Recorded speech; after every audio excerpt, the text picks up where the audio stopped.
A healthy distrust. Sage Francis, a rapper from Providence, Rhode Island. I first heard of Sage in 2005 after reading an article that Epitaph signed a rapper. Now, growing up on Epitaph, that grabbed my curiosity, so I went out and picked up A Healthy Distrust. From the start, it felt like I was listening to a classic 90s hip-hop album. Every track was fresh, it was new, but laced in nostalgia. A Healthy Distrust was a super great place to start, but as I dove deeper into Sage's catalog, it only got better. So I reached out to Sage in February of 2019, and that's when he just finished up the second record for his project Epic Beardmen, and they were preparing to go out on tour, so we couldn't lock in our schedules. But on March 6th of 2020, we finally got to lock in, and we headed out to his new place in Connecticut and sat down and got to listen to his story. Hop in a van, jump in the water, crawl to the land, build another castle out of the sand, break it down and then I get into the saddle again. Gone city to city, I'm already lost, tell the boss who is new in town. Shoot, let's start with where does music enter your life, and where were you and how old were you? I think I was 8 years old. There was a commercial or public service announcement on TV where a girl was rapping about something. I was at my aunt's house and I pointed at the TV. I was like, that's the music I like. I was like, I want more of that. She had no idea what I was talking about. And there was a rap tape, it might have been like Fat Boys or something like that, a tape that was floating around school because they said fuck on one of the songs, and it was like, oh, so like that got the kids all excited about it. But I just became a serious fan of hip hop right off the bat, and I tried to get as much of it as I could. Then someone tipped me off that there was a hip hop show on college radio in Boston, WERS in Boston.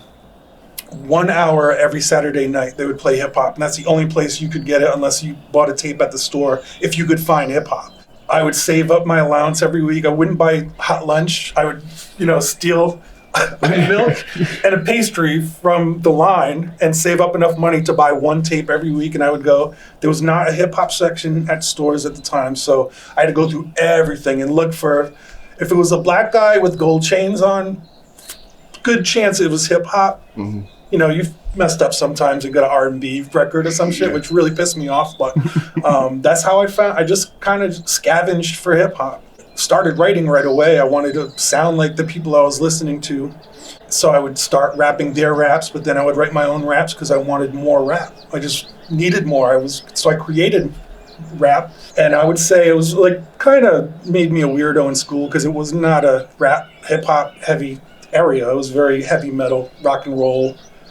My mom, I think was curious about it. She didn't know anything about rap. And then she would hear the rumors like, oh, Public Enemy's racist,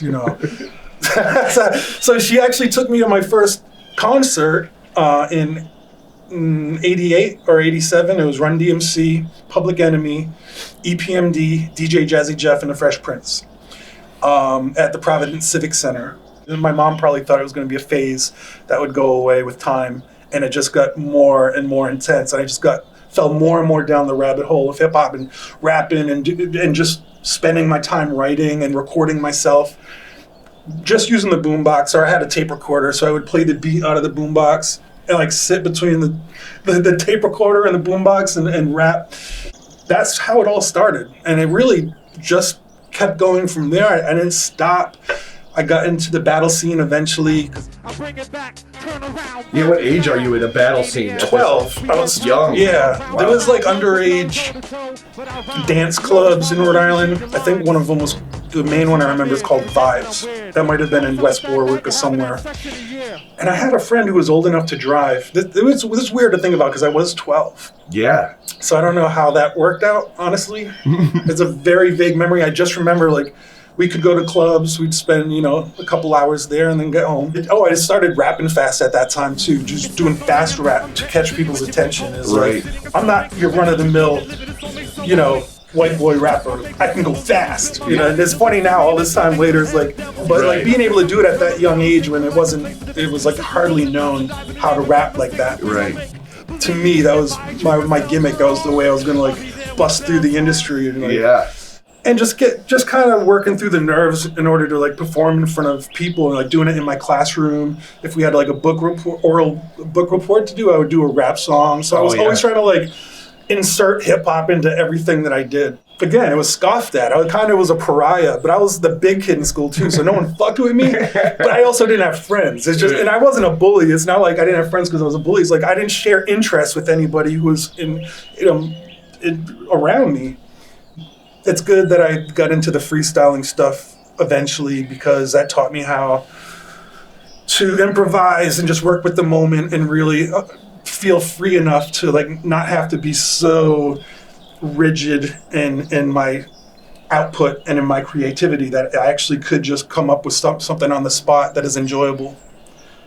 The other big thing while doing all that I think was instrumental to the career I eventually had was I was introduced to the spoken word scene. In 1996, a woman, incredible poet and writer named Patricia Smith, performed at my school, and it's the first time I'd ever seen spoken word where she just captivated the crowd with her voice and nothing else. There was no music, there was no lights, there was no fireworks. She just like blew our fucking minds with her presentation, with the way she delivered ideas. And I hold up my mangled hand, only the baby finger left. I know it's the wrong finger, but fuck you all anyway. And I sat there like, whoa, like I got the feeling that I got from hip hop from her performance. She wasn't rapping. The best poems don't rhyme. Right. And to start to learn that and how words work and how to present ideas and to explore certain content that wasn't very familiar to hip hop or accepted in hip hop. That was something I had to work through because I would live a double creative life. I would have my spoken word life and my hip hop life. So I'd write only certain types of stuff that I felt was good for a spoken word crowd, and only certain subject matter that worked within hip hop. Like to be real arrogant or even say dumb shit as long as it's funny. Mm-hmm. That doesn't work with the spoken word crowd. Like you need the hip hop fans for that. Did your spoken word fans and hip hop fans ever blend? Yeah, because Poetry Slam started getting very big also around the same time when indie hip hop was getting big and rap battles were getting big. And it all converged at the same time. It's just crazy how that happened. Like spoken word blew up. I remember '98, I was flown to Austin because I won the Providence Poetry Slam overall, and we had a little team. So they flew us out to Austin, first time in Austin, incredible city. And then I got to meet poets from all over the country and different parts of the world who were there to compete. And like, that was really cool. I never would have expected it. I didn't know anything about it really. I was part of something brand new. The ivory coast, her eyes are the most clear, substance with substance, even if.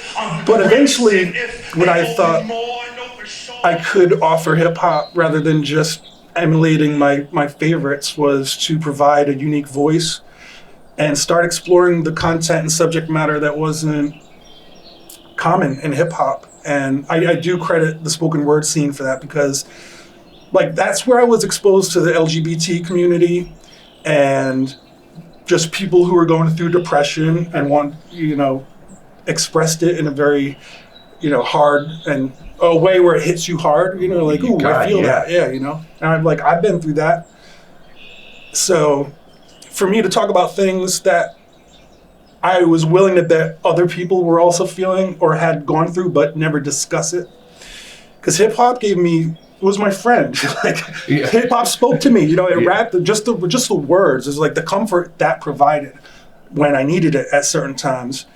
I was happy to give it a shot and do it in my own way, even though there was a part of me who was like, oh man, these kids are gonna think you're soft, because I was also in the battle scene. It was like, you always got to be the tough guy. I rap the best. Your mom sucks. I mean, that's like legit. That was like everyone's had that mentality. It's like I got to be that type of person to make it in hip hop. And when I just wiped that all away, I was like, you know what? It's time for a change. And there was enough weirdos in hip hop where it was like I wasn't the only one. So it was good to like find a community of people, especially when the internet got big, where you could connect with people outside of your own town. Right. Or from across the country or even the world, and you could discuss things and share music. And then that's how we started building relationships that were based on not just your location, but your ideology, your aesthetic, and start mixing aesthetics, because I was very East Coast in my style with hip hop. No healthcare benefits. You can spare me that I know. I've been there. Sentiments. That's how I start writing more introspective stuff and just delve into deeper subject matter. And that's just how I started writing all the time. With all the time I spent by myself, being allowed to hone my craft without a sibling teasing me or getting in the way or interrupting me. Because a lot of my process is really just concentrated thought. Like, it has to be unbroken thought. I have to like think enough to go the several layers deep that I need to in order to say something that I think is special enough to go on a record, Right. When writing, if I'm doing a verse and words come together, it is a game of sounds. How certain sounds are going to play with other sounds and how those words are going to lock together. And that's the magic of rhymes. Like, that's why I love hip hop. That's what drew me to hip hop, I think, a big part of it. But it's also the trickiness of the language and also not, there's not everything I write's dope. So you have to learn how to be an editor. I'm like, that's kind of corny, It's like, it rhymed really well, but do I really want to say that? Nah. Yeah. It's like, I listen to a lot of people who don't have that editing process. I'm like, so what? It rhymes. You just said some really dumb shit, or it was stupid. It was like, it's dumb. Like, but that works for some people. It doesn't work for me. It has to. My favorite type of writing I do is when it works on several levels. Like, you can listen to it one way and it makes sense in one way, and then listen to it another way, it makes sense in a whole other way. If you have a double entendre, if you just slip it in, it's like somehow it just falls together. And when you're in the writing process and you're lucky enough to come upon those kind of words that lock together and make sense in 2 or 3 different ways, you're like, fuck yeah. Right. And you can't even always attribute it to yourself, because it's chance. It's like a lottery of words and all the sounds. And sometimes, like, I won't even know a word. I'm like, but this word rhymes with this. How do I manipulate that to be me in words I understand better? Like, so that's why it takes deep concentration, because it's almost never the first thought that comes to your head. Right. You keep that one thought in your head. You give it, a little second thought comes up. Say, how about me? It's like, all right, let me put that first thought on the back. Don't forget the thought. It's still there, but maybe this works better. And then some other guys come in for reinforcement. So you go like several lines deep and like have to scrap it. Be like, no, back to the first thought and the second thought. Those other ones, or the other ones take over, like, that was much better. Yeah. Or I needed these first 2 lines, which are kind of crummy, to get to the part where I really like, and I just swipe away the first 2 lines. So editing is a huge part of the process that people could use more of, I think, and if they take themselves seriously as a writer. I agree. But of course, like in hip hop, in any kind of music, the art of writing music is its own thing. The art of writing, of word writing, is its own thing. And it depends on how you want to approach music. Like I said, I found what I believe was a unique voice, which is very special for anyone to come upon that. So. And there was no precedence, there was no way to prove or convince someone that there was an audience for this type of stuff. So I had to prove it by selling so many records by myself. And then when I went to these hardcore shows and I saw the type of community that they had and the energy at the shows and how they were putting out their own product. They were making their tapes. They were making their own vinyl. They were putting out their own zines. So it was a self-contained community where they supported each other, and it was like, oh, you don't need a major label to put out your music? You know, because I was always like, when is a major label going to recognize my talent? Never. They would never have. That was not going to happen. And that's why I never really considered that I could have an actual career in hip hop or in music, because I knew my stuff was too left field from what was mainstream or what record labels were interested in. Sometimes I disappear. Oh, now you see me. But as much as I performed and as much as I went out there, and every time I did shows or I did a battle, whatever, and the kind of like reception I would receive, I feel like there is an audience for this. You know, like I know there's an audience for this. So then, thanks to the punk scene, it inspired me to just start pressing up my own stuff and start selling it and become self-sufficient just by selling my own tapes. Were you talking to any like punk bands or anyone in the DIY punk hardcore scene that inspired you to teach you that way, or did you just watch and learn that way? I just watched and learned. I just went to the shows, but I was enamored by their community. Because you can totally see that with you. Yeah, eventually I did it. Right, eventually, right. It broke me. I was like, all right, I get it now. I had to switch gears in my head. Yeah. One of the DJs who worked at the college radio station had a duplicator, so it would make 3 tapes at one shot, go real fast. Yeah. So it would make, I had some live recordings. I had a 12-inch, so I played the 12-inch on the turntable and just put it on the tape. This started out as Sage? Like the first this was Sage, Francis. Yeah, so wow. I'd say 1996 was my first demo tape that I would try to sell at hardcore shows. Okay. That was called the Homegrown Demo. And then my first studio album was Personal Journals. It was on Epitaph Records in 2002. Mm-hmm. And that just sold like hotcakes. That sold like all over the world. It was the highest selling record on Epitaph. And that's when Epitaph, I think, took notice. That's what I was wondering, if it came through your connection with hardcore. Did they hear that hey, this dude started? The indie scene, the indie hip hop scene in the early 2000s was, I would say, very reminiscent of the scene that Epitaph was built off of.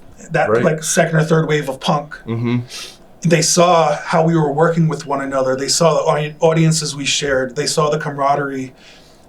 They saw the beefs. They saw the excitement. So Andy Calkin, who was the president of Epitaph, came around hip-hop shows, started asking questions. You know, who's that? Who should I check out for? You know, he would go to the local hip-hop store. One of the records he gave him was mine. He's like, you check this out. You know, so that's how he got hip to me. And then when I flew out to LA, I think this is the first time I met Andy, and I just had my suitcase, and I opened it up. It was my T-shirts and my tapes and my CDs. And I just started selling it. Like the fans just came around, started buying it. And I feel like he just was like not something he had seen in so long. Right. Because he was part of corporate music at that point. Mm-hmm. But he came up in the DC scene. So he recognized what was going on. He's like, wait, we did this with punk rock and it sold huge. We can do this with hip hop. So they started, I was the first hip hop artist that they signed. When I first got into magic, it was an underground phenomenon. Now everybody's like, pick a card. A Healthy Distrust came out in 2005. Did you record this in Rhode Island at your studio, or did it allow you to did they give you the freedom as a punk rock create your record? No, Andy was a big champion of mine, and he loved my music, and I could recognize that. But he was like, do what you do, man. He's like, you understand it, we don't. I never would have worked with Epitaph if I felt like I needed to do. They put you in a corner with a team around you, and like never. There was my aesthetic, especially at that time. I was just so hardcore. Like I am gonna do, because everything I was doing was proving me right. I was winning all the battles. I was winning all the poetry slams. You know, I was fucking selling out of my records. Like I remember people were just trying to shit on me at first, and then they couldn't after a while. They're like, damn, this motherfucker's really doing it. Yeah. So if I felt like there was a label who was gonna push certain buttons or be like, you have to be a certain way, I would have repelled that. There's no way. I never would have done it. But also, they included my song Makeshift Patriot on the Punkorama CD, which was a very cheap CD that had a ton of punk songs. Yep. And then they introduced me to their punk rock audience through Punkorama. And I had all the Punkorama CDs. I owned all the Punkoramas. So that was a big deal for me. And to this day, everywhere I play, there's always someone tells me the first song they heard was from the Punkorama CD, first hip hop they liked, and then they explored hip hop, and now they're a hip hop fan. Yeah. That's wonderful. That's great. You know, so Yeah. like I no regrets at all working with Epitaph. They've raised my recognition level like 100 times. Moved to a new place, out of the home studio. What is Sage Francis now doing for Sage Francis for the future? For the past 2 years, I've been writing a solo album. I started recording it in Rhode Island when I lived there, so I had my home studio. Then I moved to Connecticut, and I was considering I would always drive between Connecticut and Rhode Island to record, but it's like an hour and a half away. It just wasn't working out, so I started moving my recording equipment here. And I have to find the headspace and enough quiet time for me to really focus on an album and focus on writing. But I got married, and we're raising 2 young girls, and we have a 3rd baby on the way. My whole life's been flipped upside down. I've spent the majority of my life living alone.